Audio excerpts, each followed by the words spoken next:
형제들아, 아브라함의 후손과 너희 중 하나님을 경외하는 사람들아, 이 구원의 말씀을 우리에게 보내셨거늘 예루살렘에 사는 자들과 그들 관리들이 예수와 및 안식일마다 외우는 바 선지자들의 말을 알지 못함으로 예수를 정죄하여 선지자들의 말을 응하게 하였도다. 죽일 죄를 하나도 찾지 못하였으나 빌라도에게 죽여달라 하였으니 성경의 글을 가리켜 기록한 말씀을 다 응하게 한 것이라. 후에 나무에서 내려다가 무덤에 두었으나 하나님이 죽은 자 가운데서 그를 살리신지라. 갈릴리로부터 예루살렘에 함께 올라간 사람들에게 여러 날 보이셨으니 그들이 이제 백성 앞에서 그의 증인이라. 우리도 조상들에게 주신 약속을 너희에게 전파하노니 곧 하나님이 예수를 일으키사 우리 자녀들에게 이 약속을 이루게 하셨다 함이라. 시편 2째 편에 기록한 바와 같이 너는 내 아들이라 오늘 너를 낳았다 하셨고, 또 하나님께서 죽은 자 가운데서 그를 일으키사 다시 썩음을 당하지 않게 하실 것을 가르쳐 이르시되 내가 다윗의 거룩하고 미쁜 은사를 너희에게 주리라 하셨으며, 또 다른 시편에 일렀으되 주의 거룩한 자로 썩음을 당하지 않게 하시리라 하셨느니라. 다윗은 당시에 하나님의 뜻을 따라 섬기다가 잠들어 그 조상들과 함께 묻혀 썩음을 당하였으되 하나님께서 살리신 이는 썩음을 당하지 아니하였나니, 그러므로 형제들아 너희가 알 것은 이 사람을 힘입어 죄 사함을 너희에게 전하는 이것이며, 또 모세의 율법으로 너희가 의롭다 하심을 얻지 못하던 모든 일에도 그 사람을 힘입어 믿는 자마다 의롭다 하심을 얻는 이것이라. 그런즉 너희는 선지자들을 통하여 말씀하신 것이 너희에게 미칠까 삼가라. 일러스되 보라, 멸시하는 사람들아 너희는 놀라고 멸망하라. 내가 너희 때를 당하여 한 일을 행할 것이니 사람이 너희에게 일러줄지라도 도무지 믿지 못할 일이라 하였느니라 하니라. 아멘. 사도 바울이 우리가 잘 아는 대로 이제 비시디아 안디옥에서 복음을 선포하고 있는 내용을 우리는 상고하고 있습니다. 사도 바울이 선포하고 있는 이 복음을 우리는 진지하게 잘 상고하셔야 돼요. 왜냐하면 사도들이 선포한 그 복음의 내용이 무엇인가를 파악하는 것은 대단히 중요합니다. 갈라디아서 1장에 갈라디아 교회는 이제는 이단들이 침투해 왔고 사도 바울이 전했던 사도 바울의 복음을 희석했던 이단들이 등장하기 시작했습니다.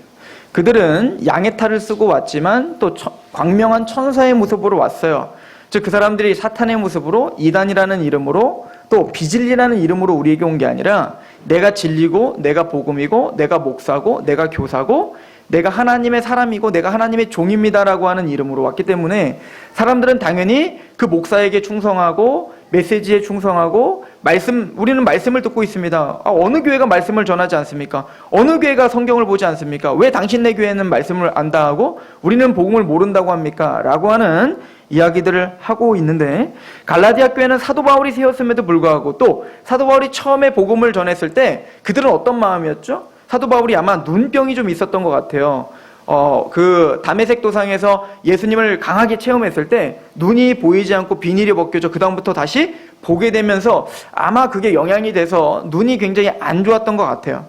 그러니까 갈라디아 사람들은 그 복음을 전해준 사도 바울이 너무너무 고마워 자신의 눈이라도 빼주려고 했다라고 할 정도로 사도 바울을 너무 사랑했던 겁니다.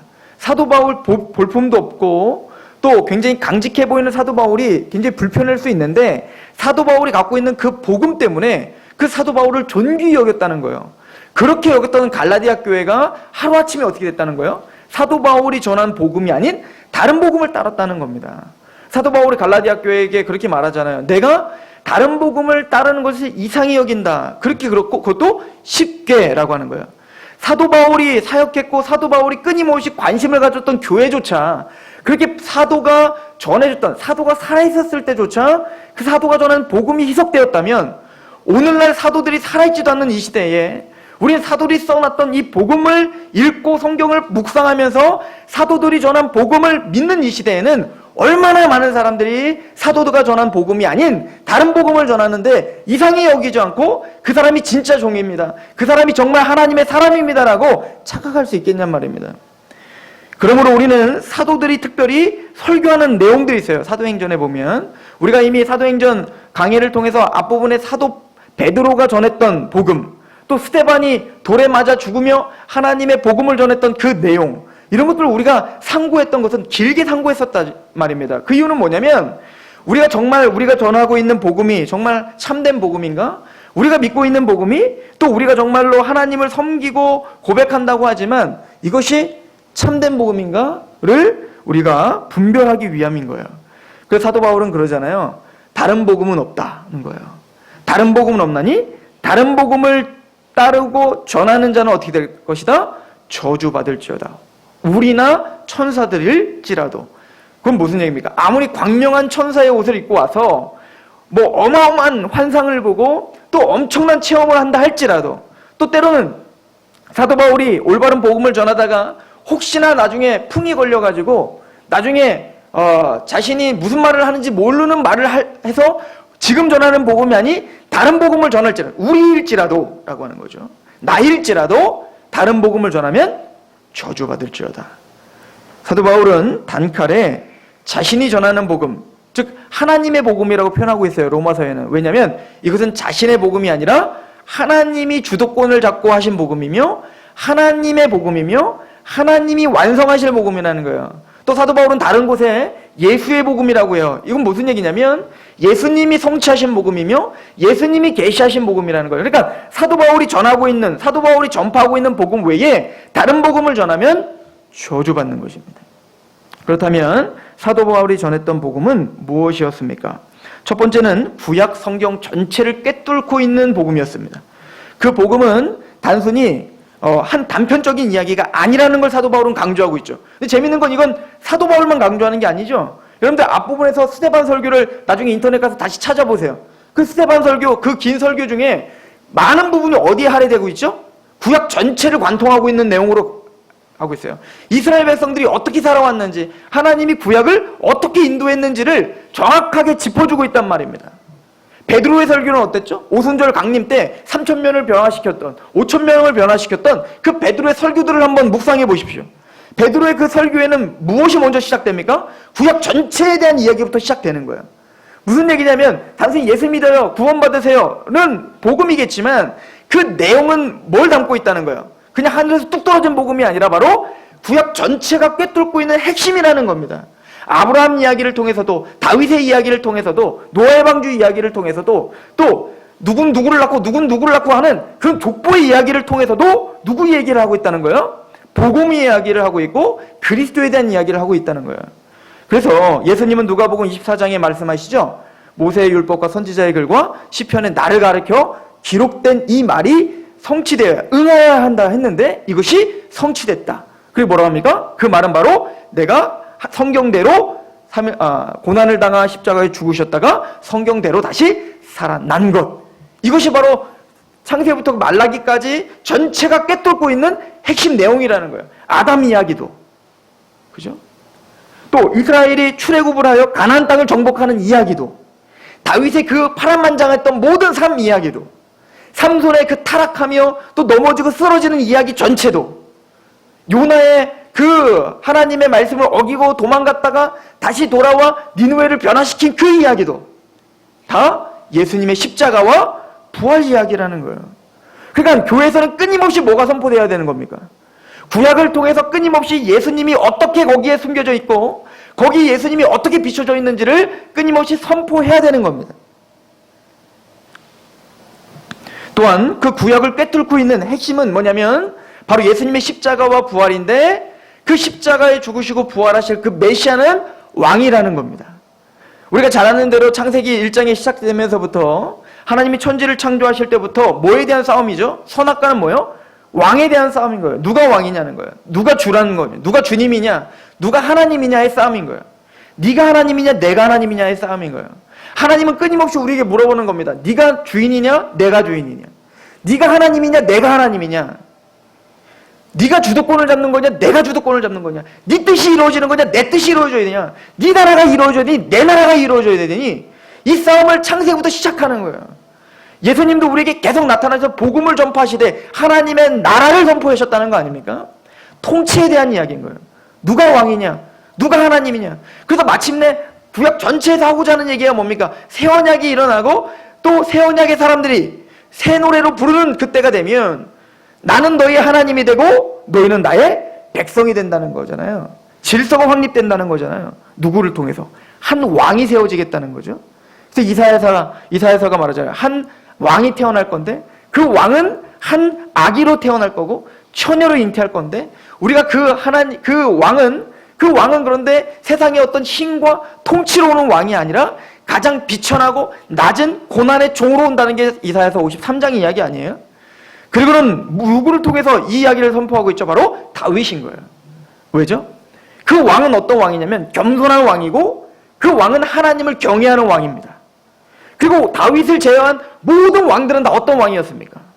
반역을 저질렀고 내가 왕이고 하나님이 세워주시고 기름 부음 받았다는 것은 내가 스스로 왕이 된 게 아닌데 기름 부음 받은 건데 하나님의 성령님의 강력한 은혜와 통치와 택하심 속에 왕이 된 건데 왕이 되고 보니 누가 왕이 됐다고 착각하는 거예요? 나는 원래 혈통이 좋아서 나는 원래 자격이 되니까 나는 원래 능력이 있어서 왕이 됐다 착각하는 거예요. 누가? 다윗을 제외한 모든 왕들이 솔로몬부터 시작해서 그리고 하나님의 통치와 나신으로서 살아야 될 그 하나님의 원리를 다 떠나서 어떻게 해요? 산당 짓고 그리고 많은 이방 여인들을 데려오고 그리고 하나님의 원리대로 깨트리고 눈에 보기 좋은 대로 살아가는 거예요. 누구처럼? 네피림처럼 이방인의 애굽처럼 애굽의 바로처럼 바벨론의 느부갓네살 왕처럼 그런 왕들처럼 하나님을 전혀 모르는 왕들처럼 그렇게 제멋대로 사는 거예요. 누가? 하나님의 기름 부음 받은 왕들이. 그래서 하나님은 다윗을 말합니다. 내가 너에게 영원한 나라를 세울게 라고 이야기를 해주는 거죠. 자, 그런데 다윗의 왕국은 어떻게 됐죠? 패망해도 철저히 패망했습니다. 지금까지 그 왕국은 회복되지 못하고 있어요. 언제 이후로? 바벨론에 의하여 그 다윗 왕국이 유다 왕국이 점령됨을 통해서. 너무 재밌는 건 성경은요. 우리가 그러니까 구약을 잘 연구해 볼 필요가 있는데 이제 마지막 왕이었던 시드기야 왕이 이제는 패위를 당하고 이스라엘 유다가 완전히 멸망했을 그때 그 시점에 하나님은 선지자 하나를 들어 선포하게 합니다. 바벨론으로 끌려간 포로로 끌려간 이제는 하나님은 보여지는 예루살렘을 떠났다를 환상으로 보여주며 그 하나님의 영광을 포로로 끌려간 그발 강가에 있는 한 선지자에게 임하게 하십니다. 그게 바로 에스겔이죠.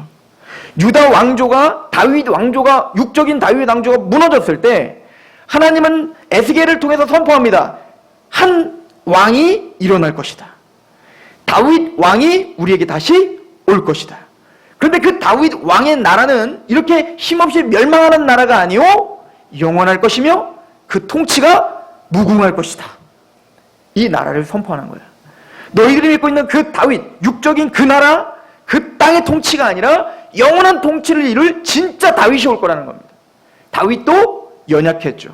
밧세바 동침했고 우리아를 쳐 죽이기까지 하는 우리와 사실 별반 다르지 않은 성정이 있는 사람이었습니다. 죄가 있는 사람이었습니다. 그 다윗을 갖고는 이제는 하나님이 원래 디자인한 그 하나님의 영원한 나라를 세울 수 없다를 선지자들이 선포하는 겁니다. 다윗은 그 메시아를 설명하기 위한 도구예요. 얼마 전에 서울에서 저랑 성경 공부를 하셨던 집사님이 급하게 저에게 문자를 막 보내셨어요. 그러더니 너무너무 궁금한 게 있대요. 뭐냐면 성경에 나오는 멜기세덱, 그죠? 창세기에 나오고 또 시편에 나오고 또 히브리서에 나오는 그 멜기세덱이 예수님입니까? 이렇게 저에게 문자를 보낸 거예요. 그분의 이야기는 뭐냐면 멜기세덱이라는 사람이 예수님이냐는 거죠. 아브라함에게 축복했던 그 멜기세덱이 진짜 예수님이십니까? 하는 거예요. 왜냐면 히브리서만 보니까 멜기세덱을 예수님이 멜기세덱의 반차를 쫓으니까 예수님이 멜기세덱이구나. 그냥 그렇게 생각하신 거죠. 우리는 잘 알고 있죠. 멜기세덱은 멜기세덱이지 예수님이 아니에요. 멜기세덱은 멜기세덱이라고 하는 사람이에요. 그죠? 결혼한 지 얼마 안 된 멜기세덱인데 그 멜기세덱이 이럴 때 웃음이 제일 이상해져요. 멜기세덱이 지금 이해하신 거죠? 그 멜기세덱은 뭡니까? 멜기세덱인 거예요. 그런데 하나님은 그 멜기세덱을 통해서 누구를 설명하고 있는 겁니까? 예수님의 대제사장직을 설명하고 있다고요. 그래서 멜기세덱은 왕이면서 제사장이야. 굉장히 고대 근동에는 참 신기한 어떤 그 사람이 된 거죠. 게다가 이 사람이 어디서 왔고 누구 자식이고 누가 아빠고 누가 엄마인지 전혀 기록이 없어. 아빠 엄마 있겠죠. 근데 성경은 거기에 어떻게 하는 거예요? 답을 하지 않는 거예요. 그 이유는 뭐예요? 신비주의로 딱 만들어서 그 멜기세덱이라고 하는 그 제사장이 아브라함이 절했는데, 그러니까 아브라함보다 더 높은 제사장이 있어를 상징적으로 보여주기 위한 하나의 모형이지 그분이 예수님은 아닌 거예요. 마찬가지로 다윗은 그런 인생을 살았던 겁니다. 다윗은 다윗이고, 다윗의 삶은 정말로 그 한 이스라엘의 두 번째 왕으로서 하나님에게 가장 합한 왕으로 사는 거예요. 그런데 그 다윗의 한마디 한마디의 고백, 시편의 대부분의 다윗의 고백들은 다 예수님의 고백인 거예요. 또 다윗의 모든 삶은 바로 예수님의 삶을 그대로 우리에게 설명하기 위한 하나의 이미테이션인 거예요. 그래서 예수님이 그 다윗이 그 사울에게 쫓기며 그 죽음 가운데 그 고통 중에 그렇게 쫓기면서 하나님 앞에 그 끊어진 고통, 자신의 뼈까지 상할 정도로 너무너무 힘든 그 고통을 토로하며 뭐라고 하죠? 하나님이 왜 나를 버리셨습니까? 다윗이 당한 그 고통이란, 왕이잖아요. 하나님께 기름 부은 왕인데 그 왕인 다윗이 당한 고통이란 정말 생명이 끊어질 것 같은 고통인 거예요. 아니, 차라리 생명이 끊어졌으면 좋겠는 고통인 거예요. 꼭 하나님이 나를 버리셨구나, 하나님은 부재 중이시구나, 하나님은 살아있지 않구나를 부인하고자 하는 그런 고통인 거예요. 왜 하나님은 다윗의 인생 속에 그 인생, 그런 고백을 내뱉을 수밖에 없게 그렇게 만드셨죠? 예수님의 고백을 알게 하기 위한 거죠. 예수님의 십자가 고통을 우리 인간은 이해를 못한단 말입니다. 예수님 여기 못 박히셨대, 아프셨겠네. 여기 창에 찔리셨대, 아프셨겠네. 머리 가시 찔리셨대, 피 많이 나셨겠네. 우리는 사실은 그게 아프고 아유 쩌릿하네, 이거밖에 우린 못 느끼는 거예요. 그러나 예수님의 십자가는요, 우리가 상상할 수 없는 고통 아닙니까? 사실 왜 우리가 상상할 수 없냐면 하나님과 단절된 그 고통이 있는 거예요. 사실은 육체적인 고통보다, 예를 들어 여러분들의 자녀가, 사랑스러운 그 자녀가 여러분들을 배신하고 여러분들을 죽이려고 하고 여러분들을 모독하고 산다고 해보세요. 그건 육체적인 고통보다 그 배신감이란 정말 죽고 싶은 고통일 겁니다. 단절감이죠. 그런데 그 사랑스러운 하나님과 그 예수님은 한 번도 연합이 떨어진 적이 없는 거예요. 왜 우리가 이걸 이해하지 못하죠? 우리는 한순간도 하나님과 우리가 온전히 연합돼 본 적이 없기 때문에 그런 거예요. 구원받고 잠깐은 감격하고 예배드리는 게 막 너무 기쁘고 즐겁고, 그리고 우리의 어떤 삶이 있어도 내가 주님 한 분만으로 내가 만족합니다 라고 하는 경험이 사실 참 부족한 거예요, 우리는. 그러니까 우리는 그 예수님과 하나님이 떨어진다는 생각을 하지 못하는 거죠. 제가 3일 동안 이제 순회를 갔지 않습니까? 순회를 갔는데 정말 오랜만에 우리 가족들과 떨어지게 된 거잖아요. 제가 정말 오랜만에 저희 아내에게 편지를 썼어요. 이렇게 카톡으로 짧게. 너무 그립다고, 너무 보고 싶다고, 사랑한다고. 너무 보고 싶은 거예요. 또 하준이가 너무 보고 싶은 거예요. 그리고 김명욱 집사님이 있는데 제가 여기까지 말이 차오르다가 내가 말았는데, 아들을 멀리 그렇게 보내면 안 보고 싶냐고 내가 이렇게 말하고 싶더라고요. 물론 이제 다 크면 지금 감정은 없어지나 봐요. 자, 그런데 그런 단절된 느낌, 정말 사랑하는 사람이 있는데 그 사랑하는 사람을 보고 싶은데 못 보는 그 느낌. 그래서 솔로몬과 술람미 여인이 보고 싶은 솔로몬을 보고 싶은데 못 보니까 어떻게 돼요? 병이 걸렸다고 하잖아요. 상사병에 걸린 그 느낌. 그런데 그냥 그거는 단순히 못 보는 정도가 아니라 그 사랑하는 자가 나를 향해 칼을 겨누고 있다고 생각해 보시란 말입니다. 믿었던 그 사람이 나를 죽이려고 지금 작정하고 지금 덤벼든다고 생각해 보세요. 눈을 감고 다 포기하고 싶을 거란 말입니다. 다윗이 그런 느낌이었단 말입니다. 그 사랑스러운 목동으로서 그 늑대나 여러 가지 맹수들이 왔을 때 나와 함께하고 나를 보호해줬던 그 하나님이거든요. 왕의 기름 부음을 받고 정말 아무것도 없는 나를 선한 목자가 되셔서 이 자리까지 올려주셔서 항상 그분을 찬양할 수밖에 없게 만들어주셨던 그 사랑스러운 하나님이었거든요. 그런데 지금 자신의 상황은 그 하나님은 전혀 없을 뿐만 아니라 그 하나님이 의도적으로 나를 죽이려고 하는 것 같은 상황인 거예요. 그때 터져나오는 고백이 나의 하나님, 나의 하나님, 왜 나를 버리십니까? 이 고백을 바로 예수님이 하시는 거죠. 그게 바로 십자가 사건이잖아요. 다윗의 그 심정은 우리에게 뭡니까? 예수님과 하나님의 그 심정을 알지 못하는 우리에게 다윗이라고 하는 하나님에게 가장 합당한 왕이 토로하는 고백을 통해서 우리가 신인 동영용적 표현이라고 하는데, 하나님은 우리의 수준으로 오셔서 하나님과 예수님의 십자가의 단절이 얼마나 큰 저주였는지를 우리에게 좀 알아라는 겁니다.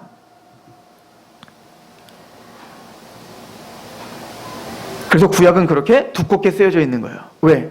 아브라함의 삶을 통해서 그 예수님의 그 처절했던 십자가가 무엇인지 알려주고 싶은 거 아닙니까?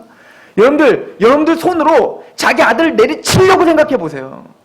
아무리 내 자녀가 잘못하고 내 자녀가 죽을 죄를 지고 내 자녀가 반역죄를 졌는데 한나라의 왕이 나를 불러놓고 내 자녀를 칼자를 집어던지더니 네 손으로 네 자녀를 쳐 죽여라 라고 한다고 생각해 보시란 말입니다. 그런데 그 압도하는 그 왕의 명령에 어쩔 수 없이 칼을 들고 덜덜 떨면서 피눈물을 흘리면서 그 아들을 내려칠 수밖에 없는 그 상황, 아브라함이 겪었죠. 그걸 통해서 뭘 배우라는 겁니까? 바로 내가 내 아들을 그렇게 쳐 죽이는 것다. 이걸 배우라는 거 아닙니까? 왜 구약이 그렇게 길게 써 있습니까? 왜 구약이 그렇게 두껍습니까? 왜 구약의 그 수많은 사람들의 스토리를 우리가 알아야 됩니까?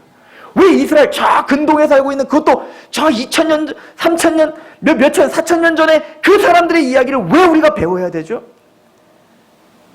그 인생의 그 고통과 슬픔과 기쁨과 즐거움을 우리가 배우면서 거기에 예수님과 하나님과의 관계와 그것을 통해 우리에게 주시는 축복이 무엇인지, 그 복이 무엇인지를 설명하고 있잖아요. 사도 바울은 말하는 거야. 이스라엘 사람들아, 너희들이 갖고 있는 그 모든 구약의 메시지가 바로 하나님이 그 아들을 내어주신 그 이야기란다. 특별히 그 다윗을 통해서 다윗의 모든 한마디 한마디는 다 하나님의 아들이신 그분이 한 얘기란다. 다윗도 알았단다. 너희들은 모르지만 다윗은 알았어. 우리 시편 110편을 가보시겠어요? 시편 110편.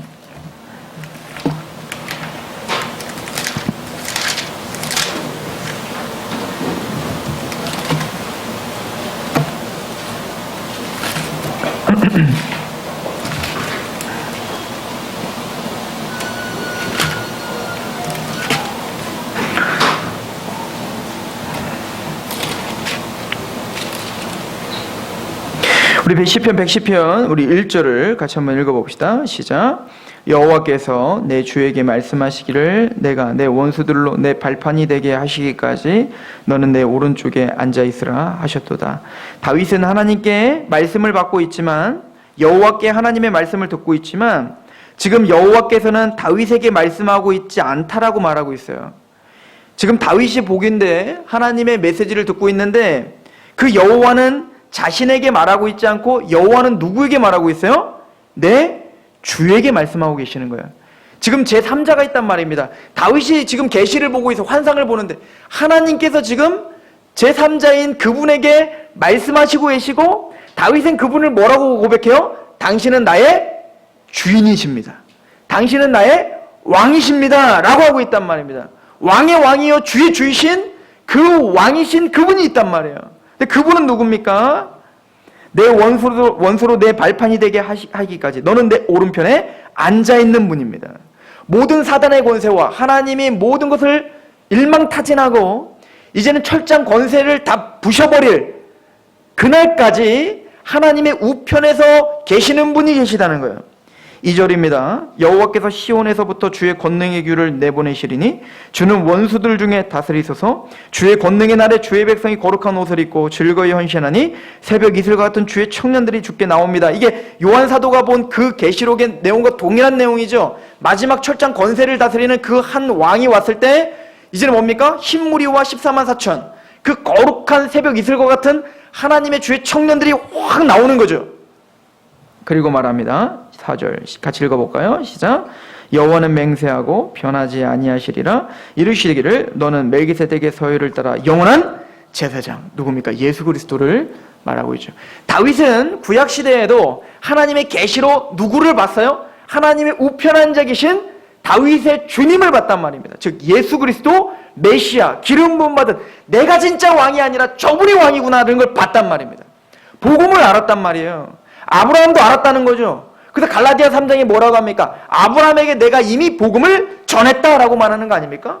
모세도 알았다는 거 아니에요? 히브리서 11장에 뭐라고 합니까? 모세가 그 애굽의 모든 금은보화보다도 그리스도와 함께 고난받는 것을 훨씬 더 큰 낙으로 여겼다는 거 아니에요. 즉 모세는 누구를 바라보면 그렇게 이집트에 대항하여 그리스도들과 함께 그 하나님의 백성들 이스라엘과 함께 고난받기로 결정했다는 거예요?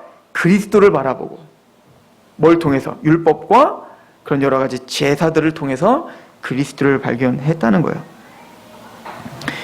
이것이 사도 바울이 전했던 복음의 정수입니다. 즉 구약 전체는 예수 그리스도 이 복음을 설명하고 있다. 그 복음의 내용은 뭘까요?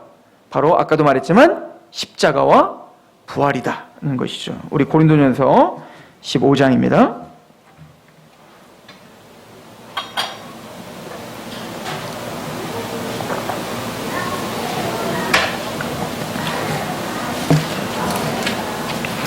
(15장 1절) 형제들아 내가 너희에게 전한 복음을 너희에게 알게 하노니 이는 너희가 받은 것이요 또 그 가운데 선 것이라. 너희에게 전한 복음을 너희에게 알게 할 거라는 거죠. 너희가 받은 것입니다. 2절입니다. 너희가 만일 내가 전한 그 말 복음이죠 굳게 지키고 헛되이 믿지 아니하였으면 그로 말미암아 구원을 받으리라. 그럼 그 복음이 뭡니까? 3절 4절 같이 읽어봅시다. 시작. 내가 받은 것을 먼저 너희에게 전하였노니 이는 성경대로 그리스도 예수께서 우리 죄를 위하여 죽으시고 장세 지낸 바 되셨다가 성경대로 사흘 만에 다시 살아나심. 이것이 뭐라는 거예요? 사도 바울이 전한 복음이. 이거 외에는 복음이 없죠. 그래서 오늘 본문을 보세요. 얼마나 일맥상통하게 우리에게 정확한 일치점을 보여주고 있는가 보십시오. 사도행전 13장 다시 한번 가보세요.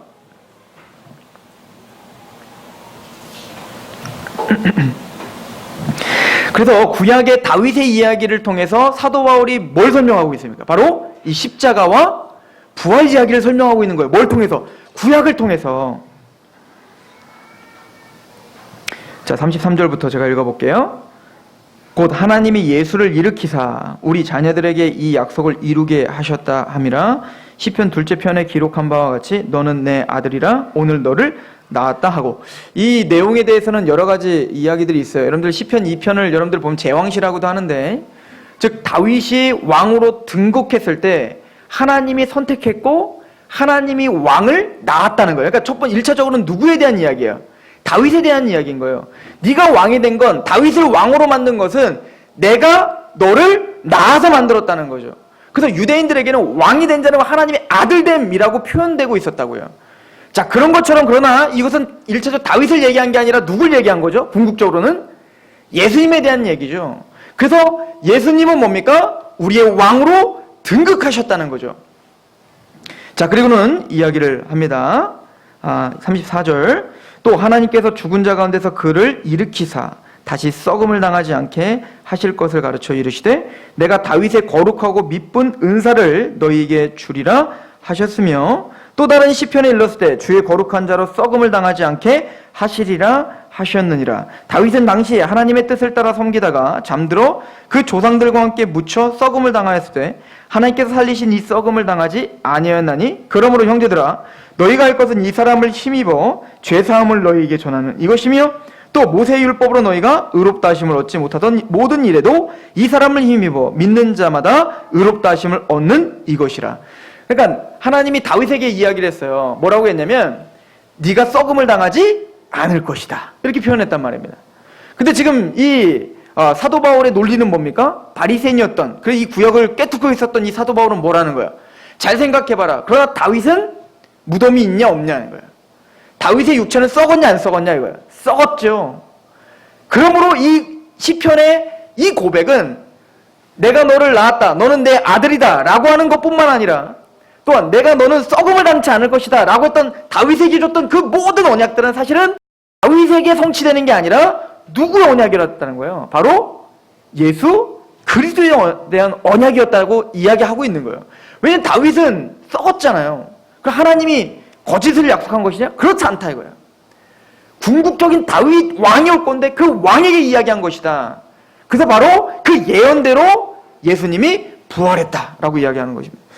이 구절이 너무 중요합니다. 왜냐하면 제가 감리교에 있을 때 제 담임 목사님이었던, 제가 이제 전도사로 사역을 했을 때 그 담임 목사님이 저에게 와서 심각하게 저에게 도전을 했었어요. 그게 뭐였냐면, 담임 목사님이 저한테 도전했다니까 좀 이상하긴 하다. 근데 말씀에 도전한 거니까, 야, 성경에 부활을 했다는 게, 예수님이 부활한다는 게 신약에는 있지만 구약의 예언이 어디 있어? 이렇게 이야기를 하셨었어요. 그래서 예수님이 부활했다는 이야기를 뭔가 부인하고자 했던 거였죠. 성경은 분명히 이야기하고 있습니다. 시편에 어떻게 하죠? 썩음을 당치 않는다. 그러면 이 자유주의학 하는 사람들은 뭐라고 하냐면, 그건 다윗에 대한 이야기야 라고 하는 거죠. 그럼 바울은 그거에 대해 뭐라고 하는 겁니까? 다윗은 썩었어. 그러므로 그것은 다윗에 대한 이야기가 아니라 바로 앞으로 오실 진짜 다윗 왕은 썩음을 당치 않고 썩지 않을 나라, 그 육체적인 다윗은 멸망했어요? 안 멸망했어요? 멸망했잖아. 또 육체도 썩었잖아. 그러나 내가 지금 약속하는 그 다윗은 썩음을 당치도 않고 또 뭐죠? 그 나라는 멸망하지도 않아. 이것을 아주 구체적으로 성경에 예언하고 있다라고 이야기합니다. 그래서 부활을 하심으로 뭐가 이루어졌죠? 38절에 그러므로 형제들아 너희가 할 것은 이 사람을 힘입어 죄사함을 너희에게 전하는 것, 즉 죄사함이 이루어질 것. 또 39절에 또 모세의 율법으로 너희가 의롭다 하심을 얻지 못하던 모든 일에도 이 사람을 힘입어 믿는 자마다 의롭다 하심을 얻게 될 것. 그리고 마지막 뭐죠? 마지막 경고를 하고 끝내죠. 41절인데요. 보라, 멸시하는 사람들아 너희는 놀라고 멸망하라. 자, 제가 이걸 말하는 건 뭐냐면 사도 바울은 지금 구약을 통해서 예수님을 설명했습니다. 그죠? 두 번째는 뭐냐면 십자가와 부활을 명확하게 설명했고 그 의미를 설명했습니다. 예수님의 십자가와 부활을 통해서 우리가 죄사함을 받는 것이고 의롭다함을 받는 거예요. 부활이 없다면 우리가 믿음도 헛것이고 여전히 죄 가운데 있는 것이요 라고 고린도전서 15장을 말씀하고 있습니다. 또 로마서 4장은 뭐라고 하죠? 너희의 죄로 말미암아 내어줌이 되시고 너희를 의롭다 하시기 위하여 살아나셨느니라.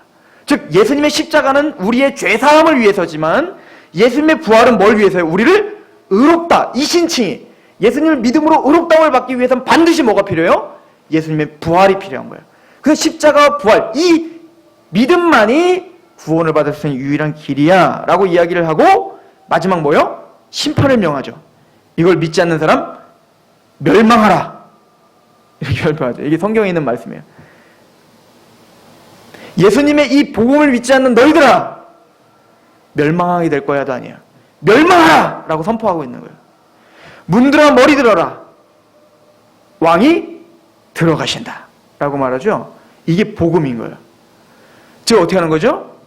이 복음, 하나님께서 이 구원의 말씀을 너에게 전파했는데 그 십자가와 부활을 구약 성경을 통해서, 이 구약 성경을 통해서라는 얘기는 뭐죠? 몇천 년을 하나님 인내하며 이 복음을 착실하고 성실하게 너희에게 설명하시고 그 모든 인생들을 통하여 너에게 이렇게 성실하게 설명하셨는데도 너희가 이 복음을 받아들이지 못하고 이 복음을 믿지 않는다면 놀라고 멸망하라!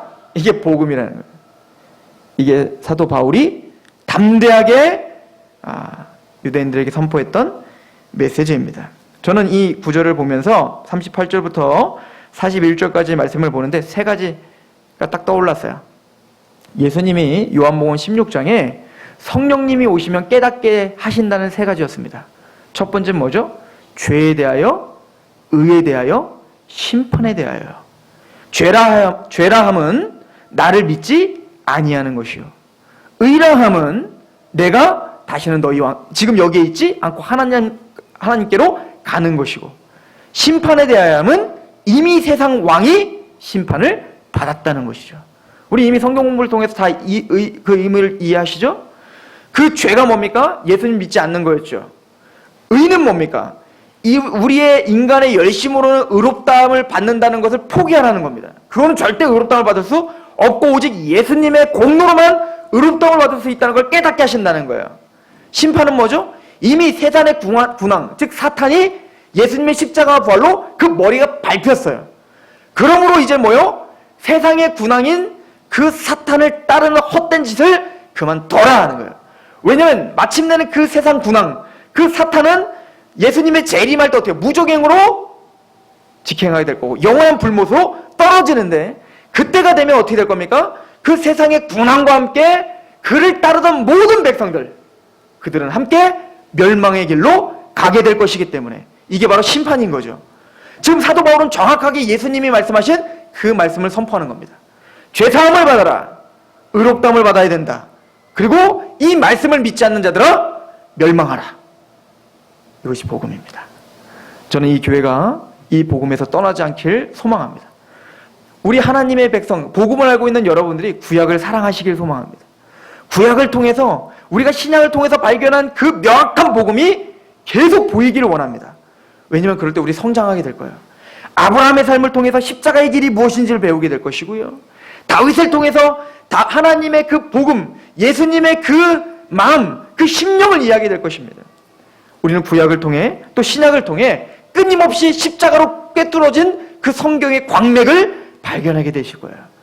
또한 우리는 그 성경 전체를 통해서 선포하고 있는 바로 십자가와 부활, 이 복음 외에 다른 것을 절대 곁들이지 않는 그 복음의 사수자로, 그런 복음의 기수로 그렇게 여러분들 승리하시길 소망합니다. 저는 이 교회와 저와 여러분들 가정을 반드시 그렇게 쓰실 거라 믿습니다. 기도하겠습니다.